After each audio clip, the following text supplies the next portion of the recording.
All right, you ready to go again? Yes. I think your mic is maybe a little too far away from your face. Ugh. I'm sorry. I said, I'm sorry, Mama. I didn't mean to hurt you.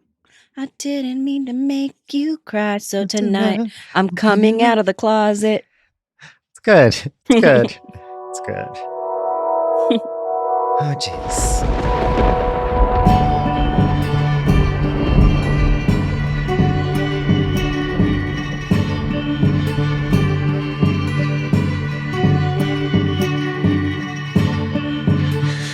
Hey, brats. Hey, you brats. My name is Robin and I'm trans. My name is Ben and I'm trans.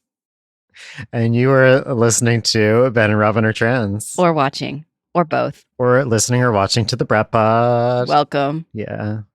This is my brat bro, Ben. This is my brat sis, Robin. Yeah.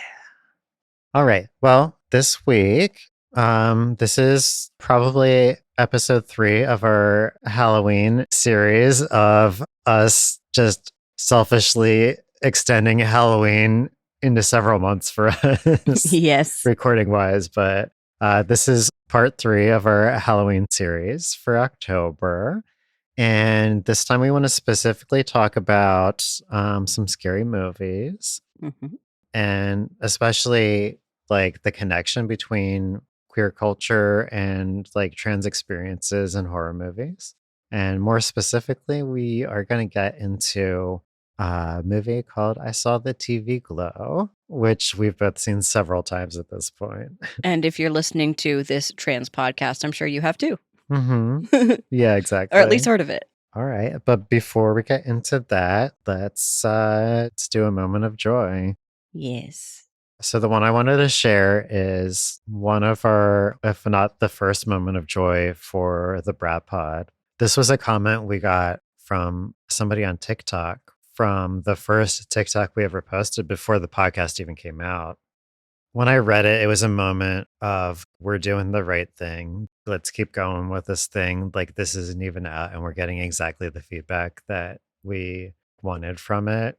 Like better than I would have imagined, to be honest. Mm-hmm.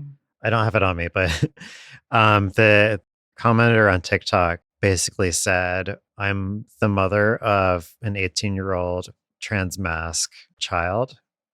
And this is a 100% supportive household. And I love my trans son. And I was just wondering if you have any good suggestions on how I can support my trans son. Yes. And you were at work.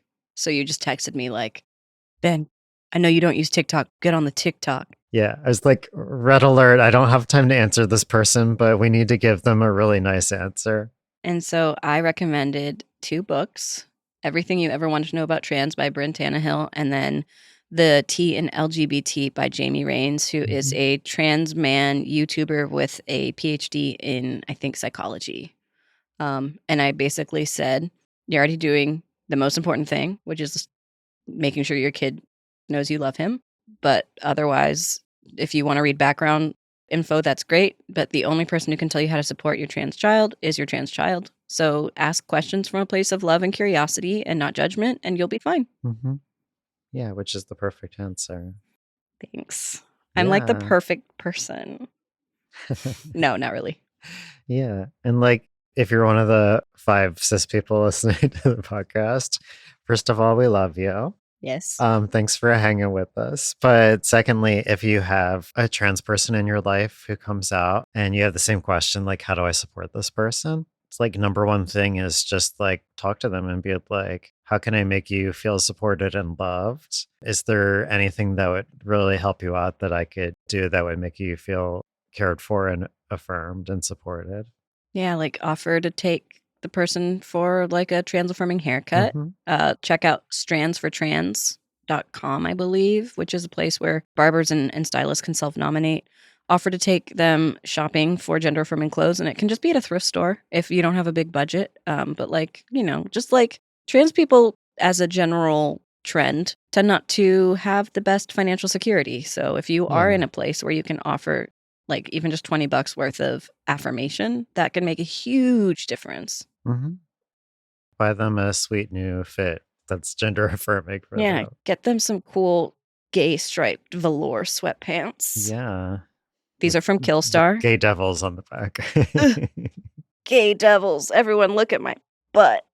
Gay devil for a gay devil. Yeah. These are from Killstar, not sponsored. Yeah.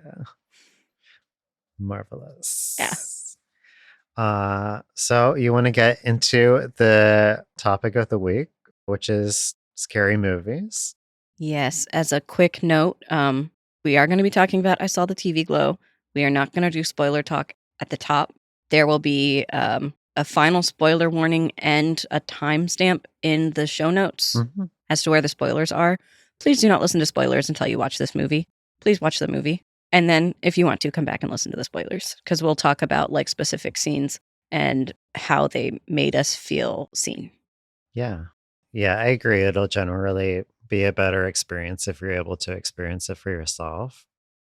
And like we've both watched it multiple times now, and I did find if you've watched it already, I recommend rewatching it because like we both got a lot from watching it the second time around. Yeah, there's like little nuggets in dialogue that you don't realize are relevant later, the first time you watch it, by the nature of like linear time. So it is very important, in my opinion, to at least watch it a second time. Yeah. Yeah, it's definitely one of those things where everything made even more sense when I came around and watched it a second time because it's almost circular and you just see everything like developing to where it goes in the end from the beginning. Yes. So, first of all, let's just get into I Saw the TV Glow spoiler free edition first since we both like free. it's fresh. We did like a viewing party with some people on the Discord last night who hadn't seen it yet. And it was just really great too. Everybody seemed to really love it, first of all, but also to get a lot out of it. And it's really nice hearing what other people got from it. But, you know, I Saw the TV Glow. It's interesting because it's like done in the style of a horror movie and people describe it as a horror movie. But it's like, as far as the regular horror movie tropes and everything go, like that part of it is kind of just done in the style of basically scary kids show that the two main characters watched growing up. And so like as far as the like horror movie part of it goes, in a traditional sense, like not scary at all.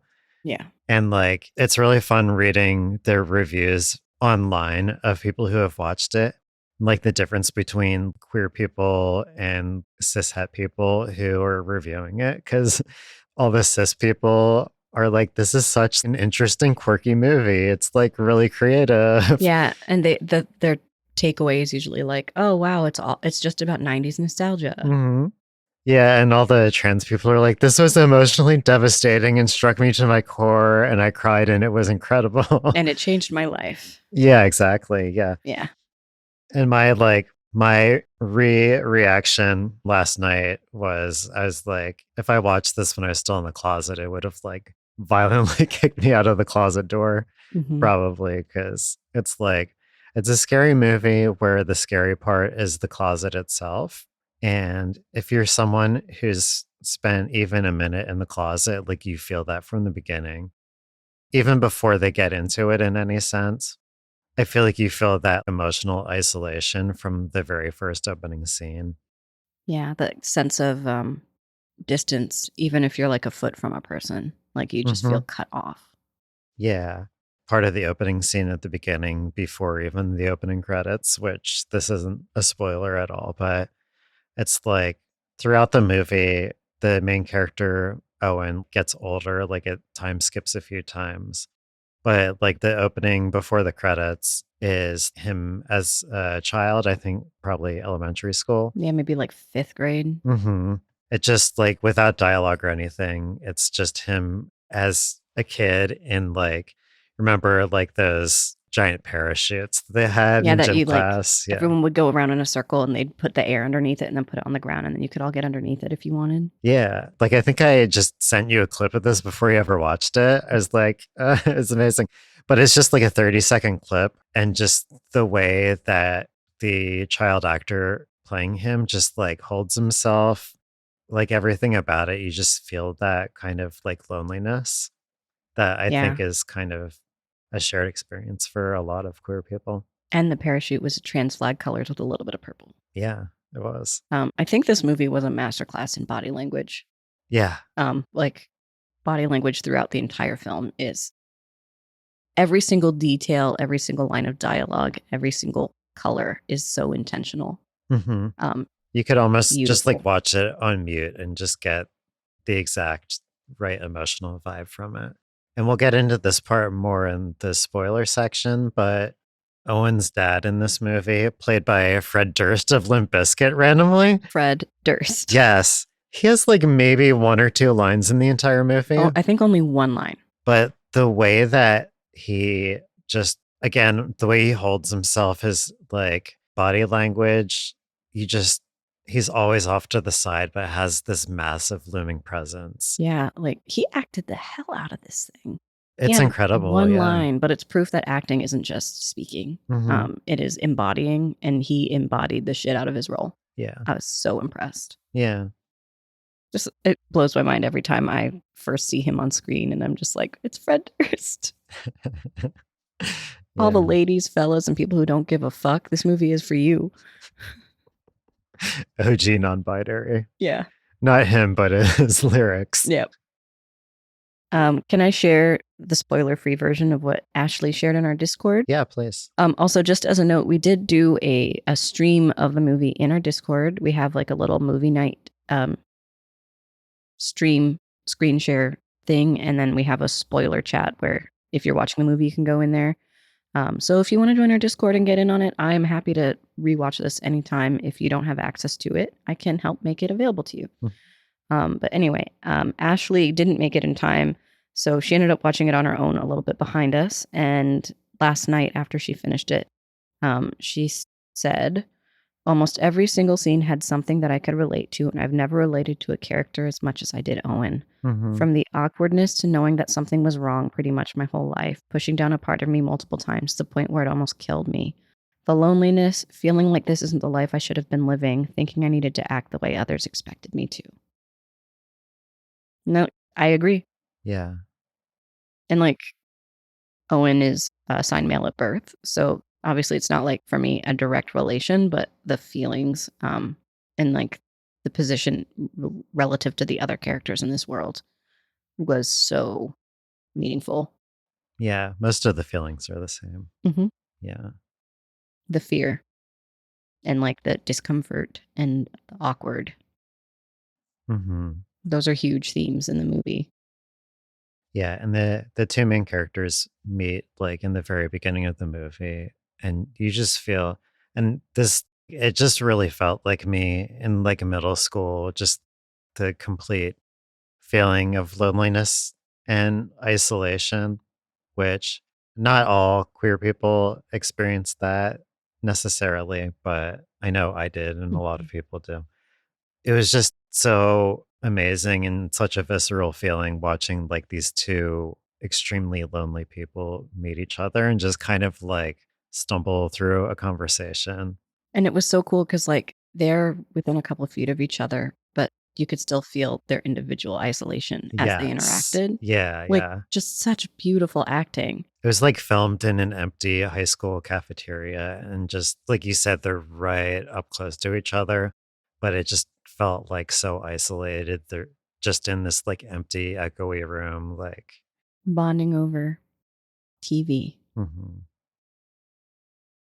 It's a very good movie. Also, 10 like out of one 10. of our favorite movie lines ever for like the ace people out there, which is what's the line again?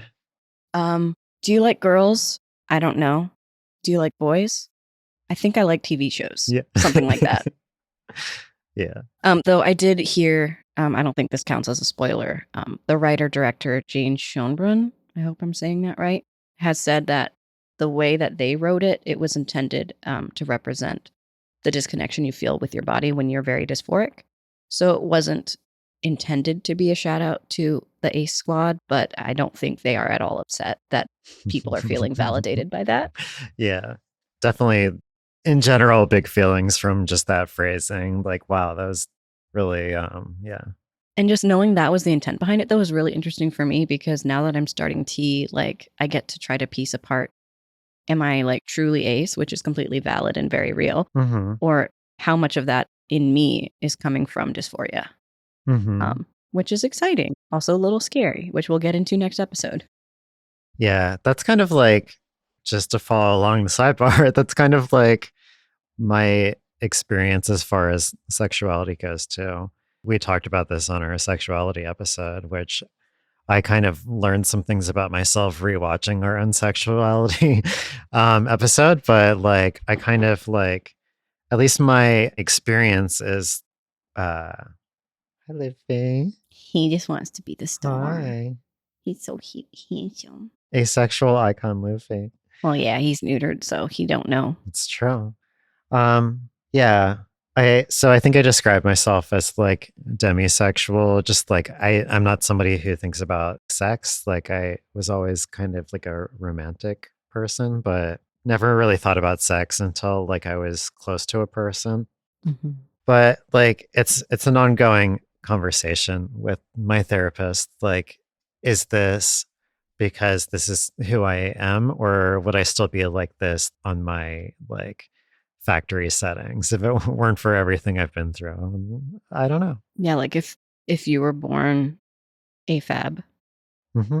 would that be your experience? Which is something I think about a lot too. And I think it's cool that that scene exists because it is meaningful to multiple demographics. Yeah. And it's a cool talking point for us. And it was in the trailer for the film. So that was not a spoiler. Yes. Right. Yeah. I am so blessed. I have a little boy on my chair. This is the boy chair. Jane Schoenbraun.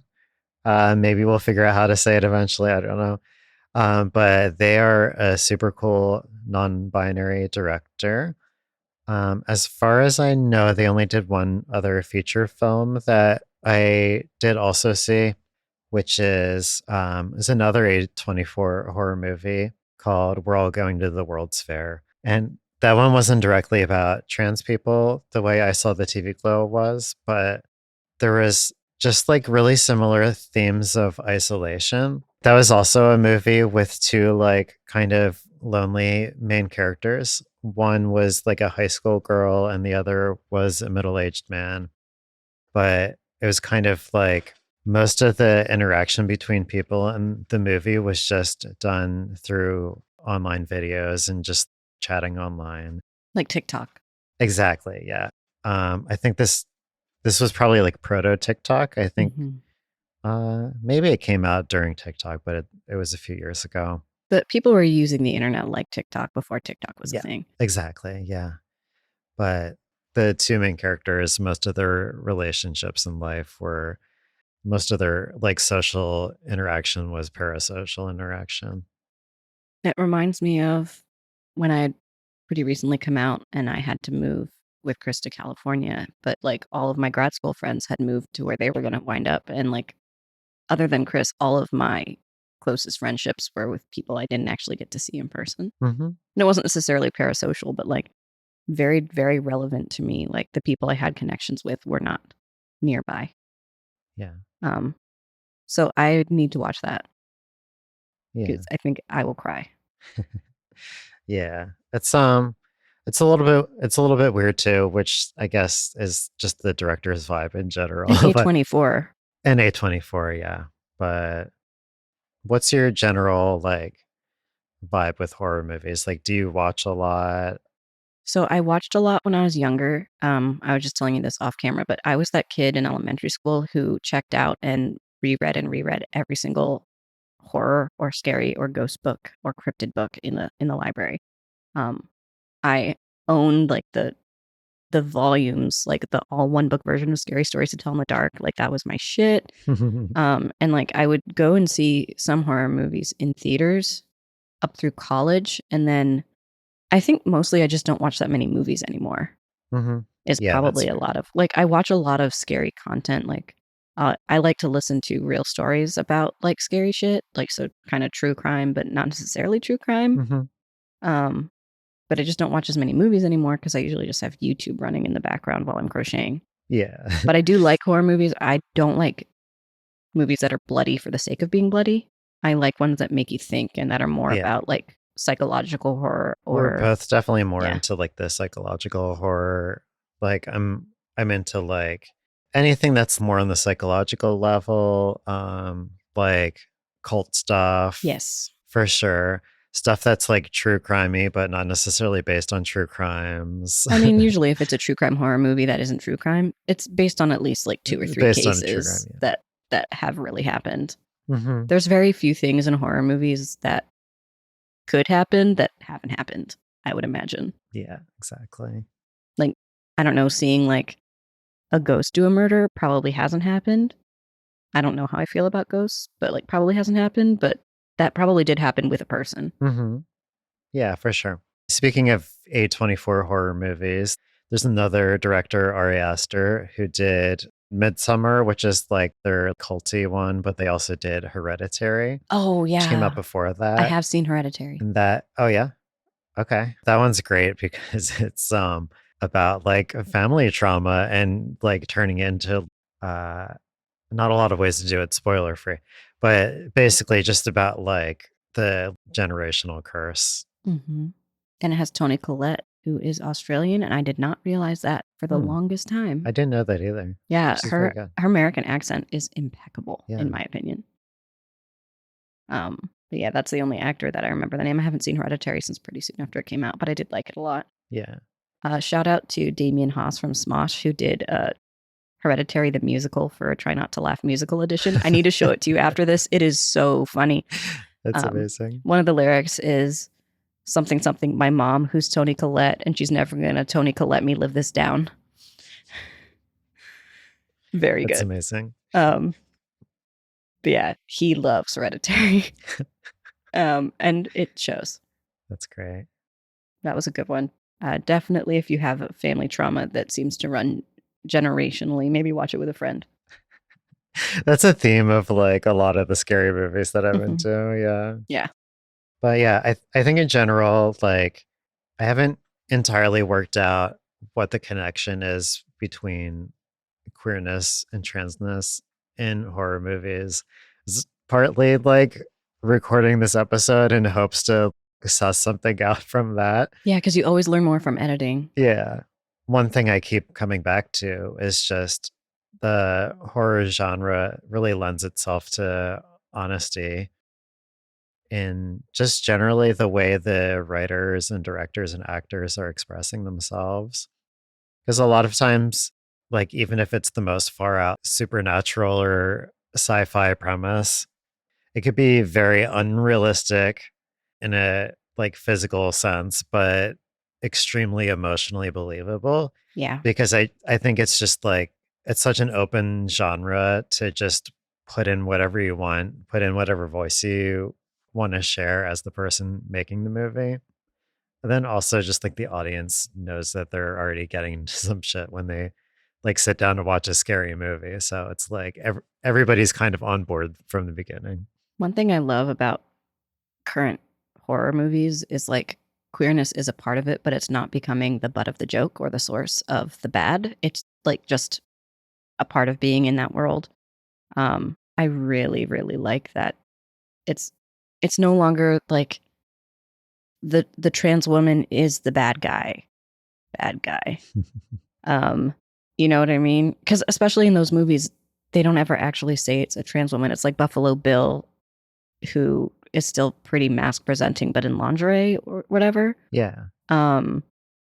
Like it's becoming more honest about the queer experience instead of using it as the big bad, which I love so much. Yeah.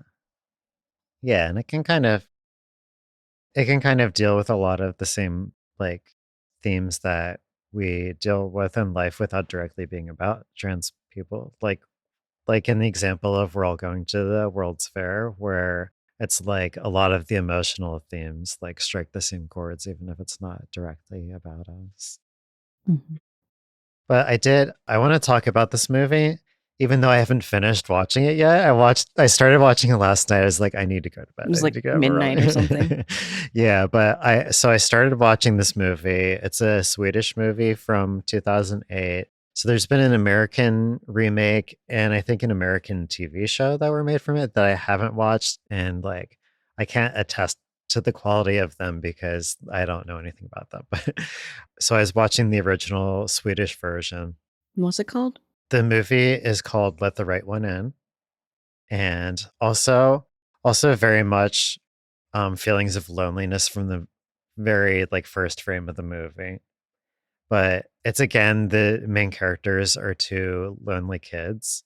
The one character is like a cis boy, but the character who plays the vampire is a trans girl, and they're both. I think they say they're both 12 years old. The trans girl vampire character, when she's meeting the boy character, he's like, "How old are you?" And she's like, "I'm 12-ish." He's like, "What do you mean 12-ish?" She's like, "Don't worry about it." Don't Like, worry about it. yeah. So, like, it's interesting that like the vampire character is like played by the trans person because like I can see it bordering on problematic just because of the history of making trans people the villain. Mhm. But it also kind of embraces it in a way too, because it's like especially if you're some random kid who became a vampire, it's got to be like incredibly isolating. And like this person like has to kind of live alone. Like they have I assume it's their father. Again, I'm only in the beginning of it, so this will be Mhm. incredibly spoiler free. Yeah. But it's like just them and their parental figure living together, and they don't get to be around other kids. Like they stay inside all the time. When they befriend the other kid, it's just kind of them sneaking out at night when the other kid's outside alone playing. The other kid is like somebody who's bullied and really emotionally isolated.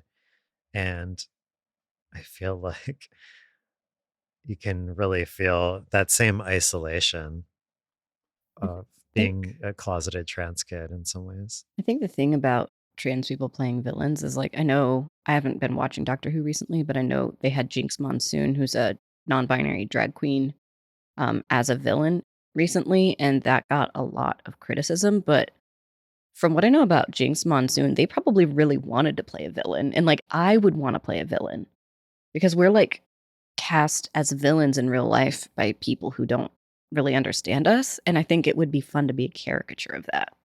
Yeah. Take the piss out of it in it. Taking a piss out of Yeah, it. governor. But it can also be like there's the aspect of like reclaiming that Yeah, identity, but also it can just be more fun to play a villain. yeah. You get to be Like, campy. yeah. And I love what's his name? Andrew something. So in like the BBC Sherlock show, Moriarty, the villain, is played by Andrew Scott, who is a gay man. I don't know. I just love like the way he performs Moriarty, and that is just like so fun. Like it feels like he was having a lot of fun doing it. I haven't watched it in ages. Yeah, I haven't either. It kind of got too fan servicey, but like the first two seasons were incredible. But I just like the one scene where I think it may be the first time he met Sherlock, and he just goes, "I will tear the heart out of you."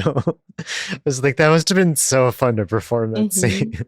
I think like definitely it's a common queer experience, at least like for the actors and drag performers and everything, to kind of just have a lot of fun playing the villain characters. Yeah. It's just so expressive. It's like, "You wanna call me a villain? Alright, I'll go be a Let's villain." do it. I think it all comes down to probably, like, the attitude of the crew and, like, the director and writer and the writing itself w Hmm. as to whether or not it's problematic, and I haven't seen any of Let the Right One In, Yeah. but now I need to go watch it so I can see how I feel about it. Hmm.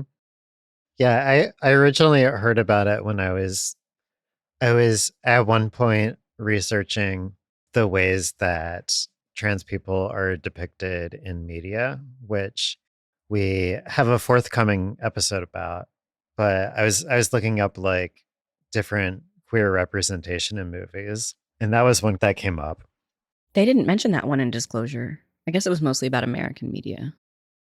I don't remember it Well, from. I think so. It's interesting. It's an interesting nuance thing because like I specifically looked up like movies where the villain is trans, and kind of like the reaction to that one that I saw, which is also kind of my opinion of it, is it's one thing where like the trans person is portrayed as the villain, but it's also like I said before, it's just like having them as the monster is kind of just a way of expressing like being that like trans kid. It it's like kind of being like literally the vampire is almost an expression of like how a lot of people see us. Yeah, like only come out at night, stay behind closed doors. Exact Don't like come in unless you're invited. You're it's not just welcome. yeah. It's aside from the murder, it's like such a good like analog for the trans experience. For the trans experience, if you're experiencing like oppression and transphobia, um, it's not all scary movie in isolation. Yeah. But There's a lot of good things about being trans, but most of that comes from finding your community, which you can mhm. find in our Discord. Get on the Discord. Oh, another one. I'm game. Yeah, another one that we were talking about before that you haven't seen this, but I was telling you about the movie Bit, Yes, yes, yes. I've which seen the is trailer. yeah, and it's more like an intentionally like fun campy movie. But in the movie, the main character is a trans girl played by a trans girl, which good for them. Amazing. I didn't even realize that in the Yeah, trailer. yeah, yeah. That makes it even cooler. Yeah, she's super cool. But basically, like, I kind of feel like this movie is unspoilable, but so I'm just gonna kind of talk about it. But it's like the main character, the trans girl, like ends up becoming a vampire and is freaked out about it by obvious reasons, but ends up finding a chosen family, which is other like vampire women. Yeah, and in the trailer they specifically say like first rule of Vampire Club is we don't turn men. Yeah, So the fact that they turned her and she's a trans woman, like exactly. Yeah, exactly. Exactly. And she is openly nervous about them accepting her because like their thing is they're like a group of lesbian vampires essentially who will like seduce and murder men, especially shady men, because they're like if we're going to have to be vampires and kill people, we're going to use it to like overturn the patriarchy in at least small ways that we can do it. It's like their local activism is like murdering like creepy cis men. yeah, in the trailer the trans girl was like, "Do you murder?" And then the vampire like Turner lady goes, "Indiscriminately." And then the trans girl goes, "It's all bad people, right?" And then the other girl goes, 80/20. Yeah, it's great. Yeah, she was nervous about fitting in and just was like immediately accepted by these people who are like, you know, vampires again, like traditional villains. And like in a lot of ways, there's like surprisingly a lot of nuance in this movie, even though it's like a fun movie. But there's a lot of nuance in it about like who is the villain, who isn't the villain, and like, is it actually okay that they're targeting cishet men? Like, is Mhm. this a cool thing or should they not be doing it? And the main character has this struggle through the whole movie. And I think through most of the movie, it's like she needs to feed or else it's gonna like destroy her, but she doesn't want to do it because like she's going through this moral ethical dilemma the whole time. Like, should I do it or not? do I do what these other women are doing and just try to find like bad people to kill to feed off of, or like is it more ethical for me to just let myself die? And that's like a theme through the whole thing. And then there's something that happens that would be a spoiler, but there's something that happens later on in the movie that like really makes her think about like basically the concept of like, should we actually let men be vampires or not? Like, is that actually okay? Mm-hmm. um, but yeah, it it's kind of silly, goofy, but it's also like they they don't shy away from these concepts at all. Yeah, like the trailer gave me like self-aware vibes, like similar to Pitch Perfect, maybe, but obviously a different genre. hmm But yeah, it was very like trans and queer inclusive and it was nice. Gosh, you're gonna make me start watching movies again and not listening Yeah. to my weird cult podcast over and Yeah. over and over. I do need a horror movie friend because like most of my friends are nerds and don't want to watch scary movies. Hey, So. plenty of nerds watch scary movies. Exactly. Well, Yeah. Chris will watch them with me too, if I ask. hmm He loves to watch. He's more into like Evil Dead, um, and like Godzilla type stuff. Yeah. He likes The monster the movies. monster movies that it's very like I'm a 12-year-old boy. Wee, which is very, very sweet, and I love Yeah. him very much. And those can be fun too Oh in their yeah. own way, but like I I enjoy the ones that kind of emotionally mess me up too. I like the movie more when it seems possible. Me too, yeah. Like if I it was never seems into like the yeah, supernatural. if it seems really impossible, it kind of takes me out of it. Yeah. And then because like I ruin movies for myself all the time. Like I hated Finding Dory because the fish kept being taken from salt water to fresh water, from oxygenated water to non-oxygenated water. There was no temperature regulation going on. And I was That just fish like, would have been like yeah, I was like, this fish wouldn't be alive anymore. And I hated it. And I ruined it for myself. And then when Chris was watching it, I ruined it for him because I was like, this is impossible. well, just consider it like an estuary. Yeah, it's brackish. This coffee pot is brackish. So brackish. This tea is brackish and In it. Oh God. Bono and Cortez, I'm sorry. I love you. but like so back to Ari Aster, like so Hereditary has like the supernatural aspect, but it's really about family, you Yeah, I know. liked it. And like I saw the TV Glow, parts of it are like, is this like supernatural? Is this real or whatever?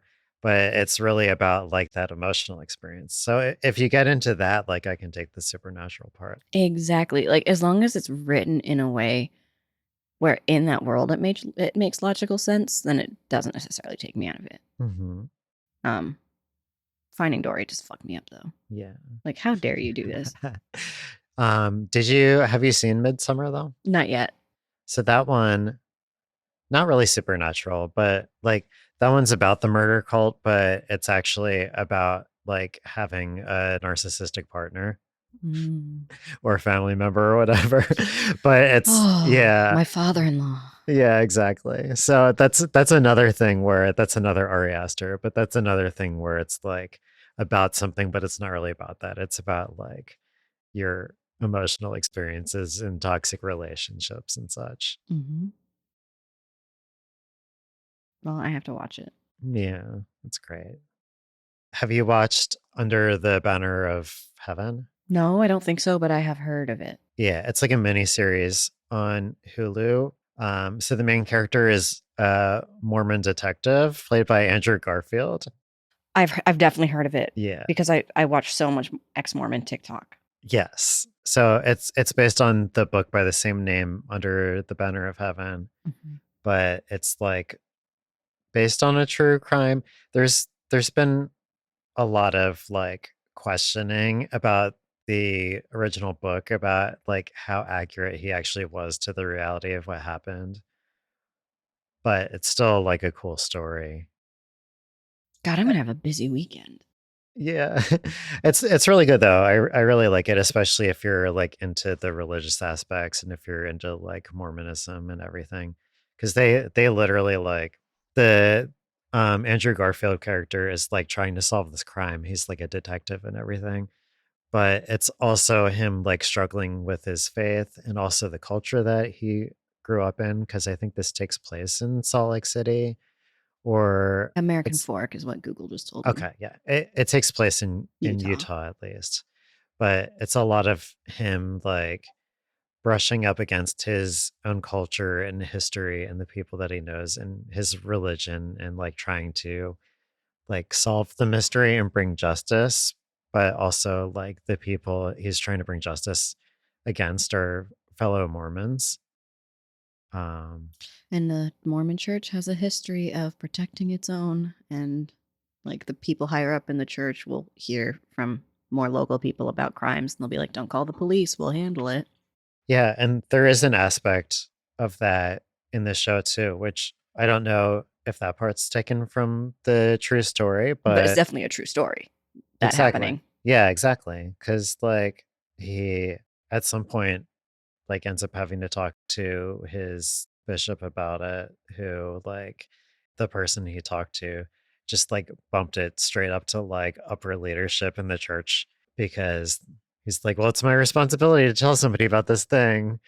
So he's like, can I really trust these people? Because they're just gonna like try to cover things They up, have or Mormon lawyers who will tell you like 50 reasons not to call the police. yeah. Like there's a specific law firm that is relatives of the top people in the church that do exactly what they say. Oh, I need to watch this. It's gonna keep me up at night. I feel like most organized religions are a horror movie. And that might be why, like, I've always loved scary stories, and I find these organized religions to be horror stories. Hmm. I haven't I'm just gonna like embrace the tangent on this episode, but I don't think I mentioned this on our religion episode that we did, when I was like telling my stories about religious abuse and all the stuff that goes down. But there's like a legal advocacy group. There's like several of these, but the one I'm thinking about in particular was founded and led by Billy Graham's grandson, I believe. I'm pretty sure he's like still Christian and religious too, and most of the people working for the group are. But their whole thing is like they're not like anti-religion, but they are anti like child abuse and anti-abuse in general. That I can get behind. Yeah, which is amazing. Good for them. And their whole thing is like for people who are in these situations that don't have the resources to hire a lawyer, or like just bring somebody in to investigate religious leaders in the community. They're kind of like their whole deal is like either doing pro bono work or helping people find resources to be able to take care of that. So Yeah, us as atheists saying like you shouldn't abuse children in your religion doesn't really do much, but when it's someone within that religion being like enough is enough, that's yeah, when change can actually happen. exactly. And Yeah, that's my favorite kind of Christian. Is the kind exactly. who holds the structure accountable. Hmm. It's beautiful. It's beautiful. I don't know what we were about to talk about before we went down It's there. just yet another ADHD moment with Ben and Robin. Yeah, that's kind of what this is based on. It is. But we're not really here to like break down a topic. We're mostly here to like Chit chat. just have like a friend conversation and record it, because that's like that's what all of our good feedback has been too, which is nice. Yeah, I feel like I'm just in a room with my friends. Exactly. Yeah. It's Which been when really we cool. do this, we are imagining them listening, which means like it's very parasocial of us, but like Hmm. I feel like they're in a room with us Yeah. because I always know that they're gonna be there eventually, Yeah. even though like Hey, Discord buds. it's September 6th, so like hi next month. Um, Yeah. but like I would be happy to meet any of our Discord friends in real life and make it so it's not at all parasocial anymore. Yeah. I adore them.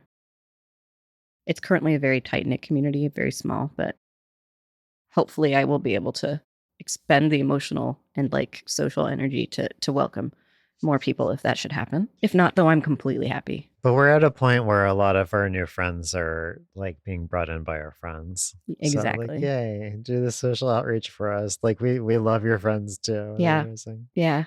Shout I out love my little to trans family. newest friend Kmar. Yeah. Is it okay if I run a pee? Yeah. Go for it. I'm gonna leave this recording just because I'm scared to stop it and lose anything. Hi, my name is Ben. I'm trans and I have to pee real bad. Just another podcat in the pod house. Is there anything else we should talk about before we get to spoiler talk? I mean, I didn't mention the orphanage this time, but I just don't think it's that important.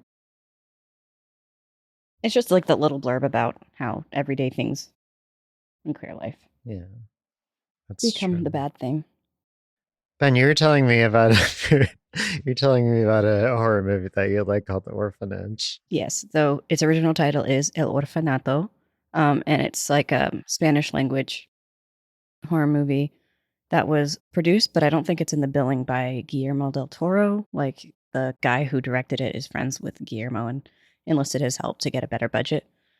Ooh, I'm out of breath because I just crawled through the room because I had to pee so bad. Anyway, so basically, like the main horror character in this is a child who goes missing who is HIV positive, and they're really worried about the kid because he doesn't have his meds. Because like very important part about managing HIV is being on meds that prevent it from progressing.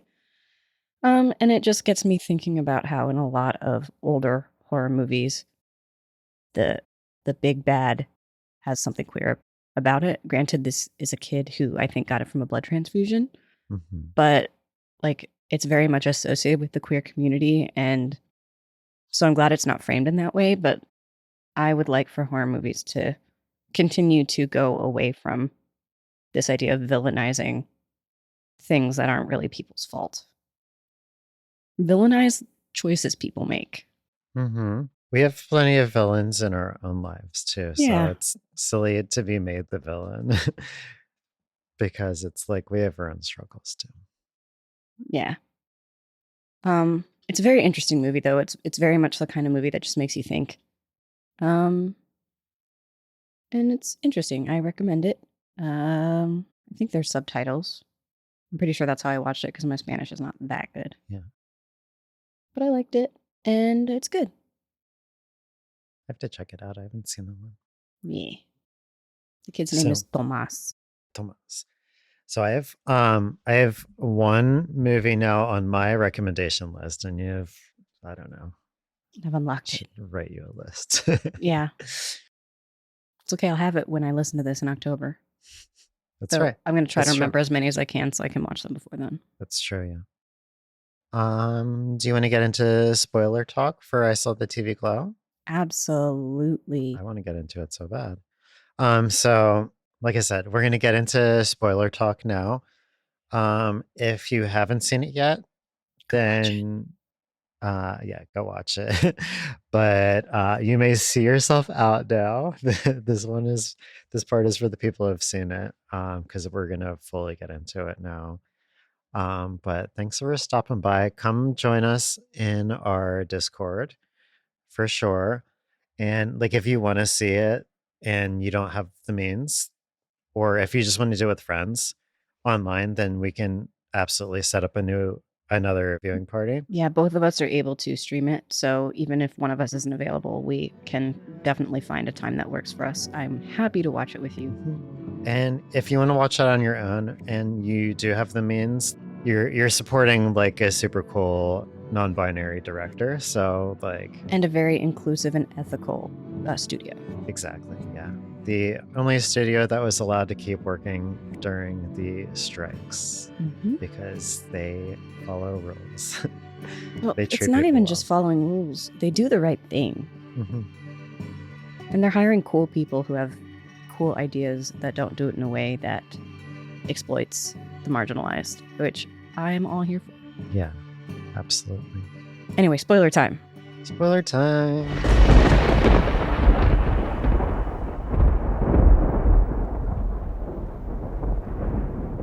So where do we want to start with spoilers?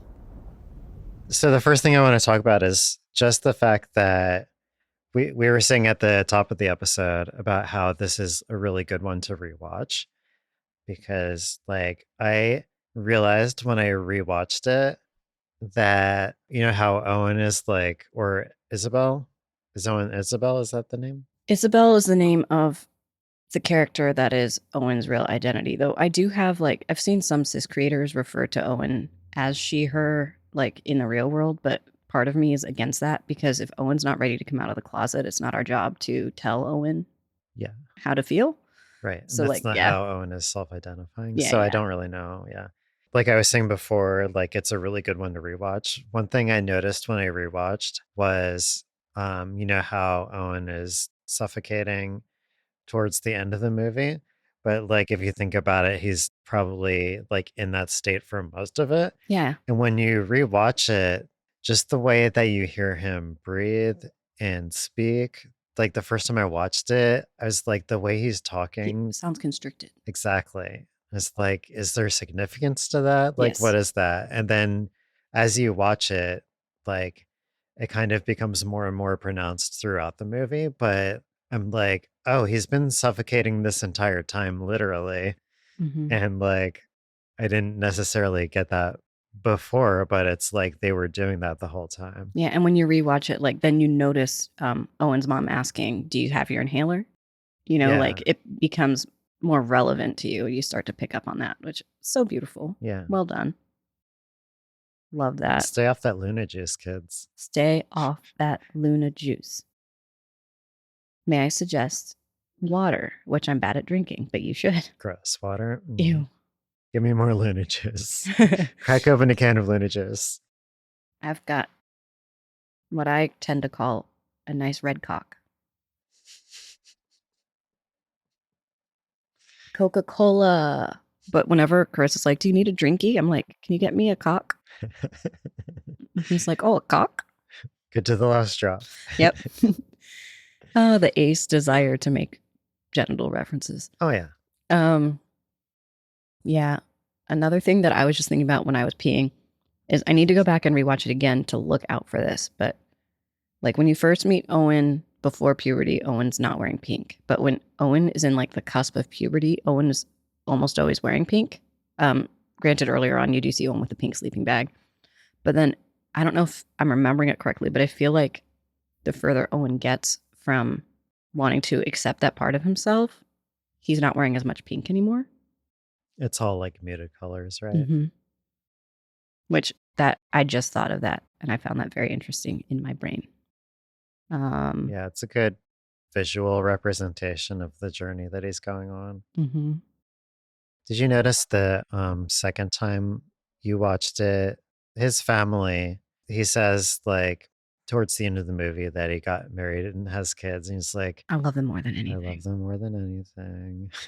And like, but they never show them at all, Never. right?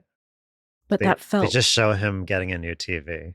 that felt appropriate to me, and I'm sure this is probably maybe something that you'd be better off to speak on because you came out while in a long-term relationship. But it's like when you're not being your authentic self, your family is always at arm's reach. Yeah, Like there's only so close they can get to you. that's true. Yeah. One thing I said, I think, when we were talking about this before, is all of the oppressors of the trans characters in the movie are always shown like either entirely off screen or just always off to the side, but have that looming presence. Yeah. And not that Owen's family, when he's an adult, are like villains or whatever. They're not active oppressors, but they're like probably something that's like helping keep him in the closet. And like they definitely give the impression that like he decided to get married and start a family and everything to like try to be normal and put away all of the thoughts that he was having. Which is so real, not just for trans people, but like especially back in the day, gay men. Mm-hmm. Like there's so many stories that you'll see of like boomer gay men who have kids and like they got divorced 40 years because they realized they just couldn't do it anymore, but they tried so hard to be normal in air Mm-hmm. quotes if you're listening. Like that is so relevant. Like maybe this will fix it. Yep. Like just get more distractions to try to keep those feelings away. Yeah. Which is probably like we'll probably still see some of that in our generation in a couple of decades, but hopefully not as much as it was with previous generations. It's still real. Very real. It's probably more real for trans people now than it is for like gay people. Trash truck. Just like my ass is the trash truck. Roll up that dump truck. We should get into the one line Fred Durst has. Yeah. Which, speaking of dump trucks, that hit like a dump truck. It really did. It really did. Because he like, first of all, let's just talk about Owen's dad in general, like leading up to this line, I think. He's one of those characters that is always just off to the side, doesn't speak. He's just present. He's like present in every scene, even if he's not in every scene. You can like, feel it. Just that big looming presence. And like that one scene where Owen asks his mom, like, if he can have a sleepover. And she's like, ask your father. And he's like, can you ask him? Mm-hmm. Like, clearly does not want to ask him. And then it cuts to him, like, in his room, I believe, when his mother is asking, and you just hear, like, yelling in the background, but you don't see it. And so many times, like literally the TV glow, like most of the time, his father is represented just like through the TV glowing through the living room, like from the hallway in the house. And you just like know that he's in there because the TV, but you don't necessarily see him. Yeah, there's only one scene. Like you see the TV on and you know he's in that room. But there's only one scene we actually see him. And he's so far back and all you can really see is his face illuminated. Like his clothes blend into the couch. But yeah, the one line he says is, wow, trash truck, calm down. Retake that line without the loud squeak. So that one line that Fred Durst says, Frank, is, isn't that a show for girls? Which hits so hard. That hits so hard, yeah. That tells you everything you need to know about this guy. Yeah. In addition to that, you need to ask your father. Like, it's very clear that this is a dad who can't relate to his kid, does not care about what his kid really wants, which I connected with that a lot. Mm-hmm. Somebody who Owen knows up front would not be accepting. And like, you don't know like what the reason is that he knows that he wouldn't be accepting. Like, is it just everything about his vibe? Or is it like maybe Owen, like me growing up, had things about him that like either like read queer to his father? Like going up to the dolls in the toy store is something that I picture Owen doing. Exactly. Yeah. Plenty of people have fathers like that where just like anything that seems like it could be even slightly feminine, like they have this instant reaction, like, you can't do that. That's for girls. Super sensitive about it. Which made me think even more about the clothing choice because, like, how is he getting away with wearing these pink shirts? Like, that, I think that just shows, I'm pretty sure Owen's mom probably got those, and his dad just is not that present. He's like always wearing a jacket though, right? Maybe he's covering it up. Yeah. When he's like outside of his house, yeah, he's always wearing a jacket. I'd have to Rewatch again. Yeah. I just need to make a list of things that I need to observe when I rewatch it. I want to dissect this film so bad because, like, so much of it. Another one that we were talking about last night is towards the end, like, Owen's an older man and he's at work and suddenly he just has like this break and he's yelling like, somebody help me, I'm dying. And I related so much to that because that's how I feel if I calmly ask someone to use my pronouns and they refuse. Like, I don't have to yell, but I know what that feels like, that, like, somebody just help me, like, and everyone Yeah. around him is frozen in time and not looking. Yeah, and it feels like you're just speaking right through the person, which they like show literally in that scene, but I feel that too, where it's like sometimes you're like trying to express yourself to somebody or even like ask for help or whatever it would be. And it's like your words aren't connecting. It's like you're speaking to a ghost, like it's just passing through and they're not connecting anything at all. Like, they might as well not even be there. Yeah. And it's like, why am I even trying to stand up for myself? Oh, and then one that's relevant to our podcast canon, because our podcast has a canon, is when Maddie is asking Owen, like, is that how you really remember it? And then Owen has the M. Night Shyamalan moment of like, wait, there were things, Yeah. but I buried them. Yeah. And I'd somehow forgotten until I rewatched it, like how direct they were about him being trans. Like Mhm. in that one scene where it just like shows them in his basement and like he's trying on the dress and he looks so excited.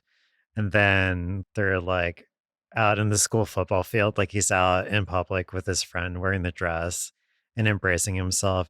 Just all of this, like he had shut down and like repressed. And yeah, like I really felt that. There's like stuff that I remember, but I was like, how much stuff did I just like shove away because it was too scary to embrace those things? Also, speaking of the football field, the scene where Tara, I guess I should say, because at this point she's indicated don't use the name Maddie. Tara is leading him out to the football field after the bar scene, and it's like the only overtly masculine thing that we see from Owen is like Tara's trying to drag him out of the closet, and he shoves her, like tackles her down on a football field. And that spoke to me as the overcompensation when your dysphoria is so strong that you try to lean hard in the other direction to like make it look like that's not who you are. Mm-hmm. Like that's the only overtly masculine thing we see from Owen the entire film. And it's on a football field, so stereotypical mask. Yeah. And yeah, exactly. And like I have definitely had that moment in my life where like a few years ago I deleted my Facebook account and a lot of that is just because I hate Facebook. I know you still use it. No, No that's offense. how I talk to Kate and Keishante. Exactly. Yeah. Too important. No judgment or anything. But like a large part of why I did it was I had that account like during a long period of my life where I was like, I don't know what I did or didn't say on it, but I may have said something like homophobic or transphobic in that kind of state. Like, you don't want people to see you, so you kind of overcorrect in the other situation. I think a lot of us have had that kind of I mean, we've experience. aired some of mine out on the pod, so like we know I've Yeah. been there. Yeah, yeah. I mean, with you, the ones that you've talked about were more like you being curious and maybe not using great language to Yeah. ask those I, questions. I'm But I'm certain like when I was in middle school, I probably used the word gay, not in a way I would use it now. gay. You know? Yeah. Especially because I was hanging around with like just dudes and you know what middle It's school okay. cis dudes are like. The neurodivergent urge to mimic your social group. Hmm. Yeah. And also just the trans urge to not be caught when you're so deeply closeted that you can't even see it. But it's kind of funny that you're just hanging out with dudes. Well, I mean, how else would I have thought of being a trucker for Halloween? It was this one guy that was like my best friend from 7th grade through some of college. His special interest was Mack trucks. And so I would go to his house and we would have refrigerator boxes that like from his mom renovating her kitchen and we would turn them into Mack trucks and push each other around in his garage. And so it was his idea to be truckers, but I like jumped on it. I wanted it. I wanted that excuse. But yeah, like just everything about Owen, like I can't see it. Like that spoke to me. Like, it was so good. And there's like so much more that I could talk about for hours. And I've only seen it a few times.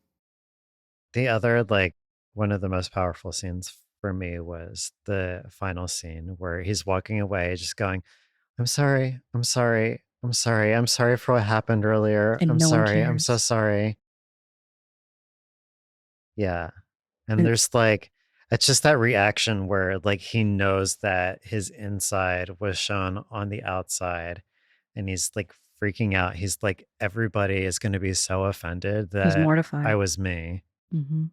Like everybody saw Isabel for a second and he's like, I'm so sorry I let you see her. Mm-hmm. How dare I offend you when no one actually cared. But I think what's just as important as that scene is the chalk art that says there's still time. Yes.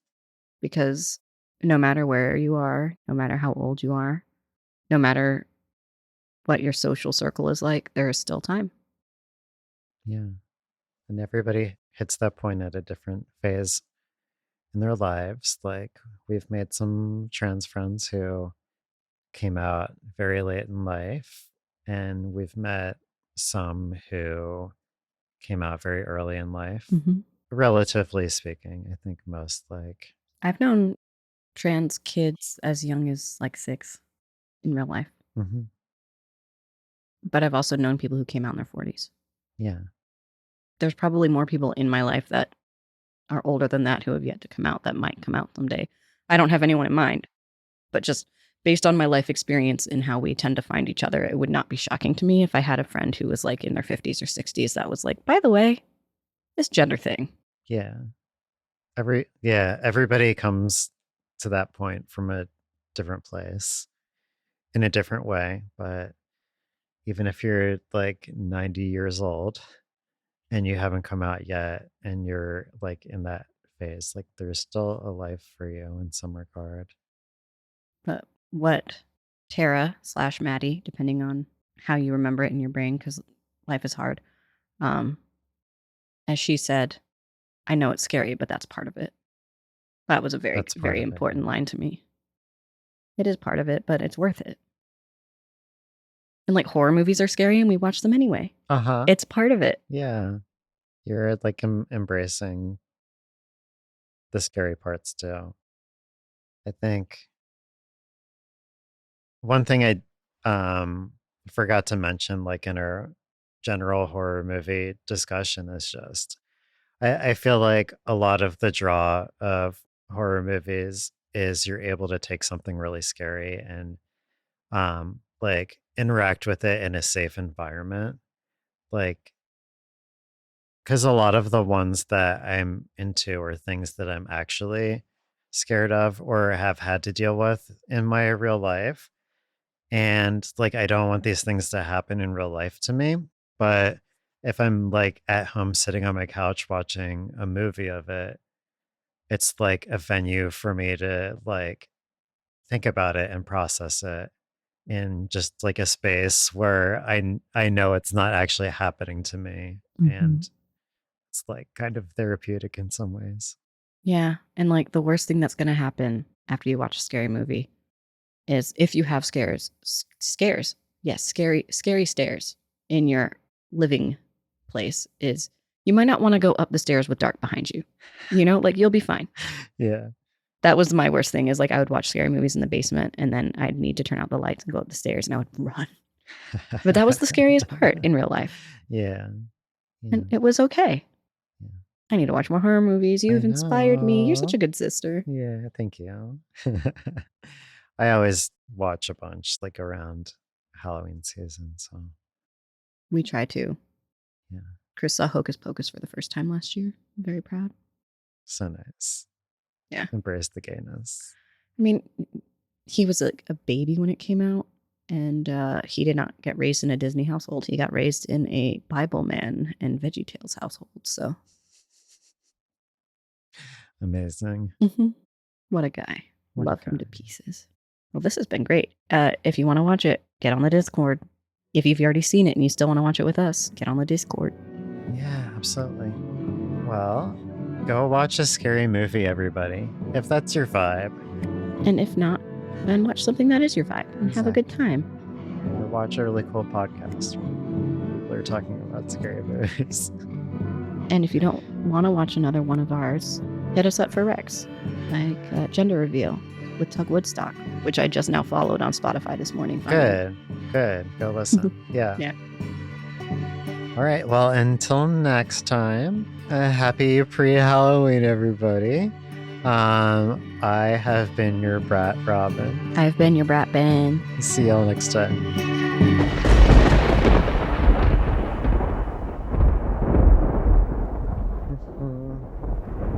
I'm gonna man spread.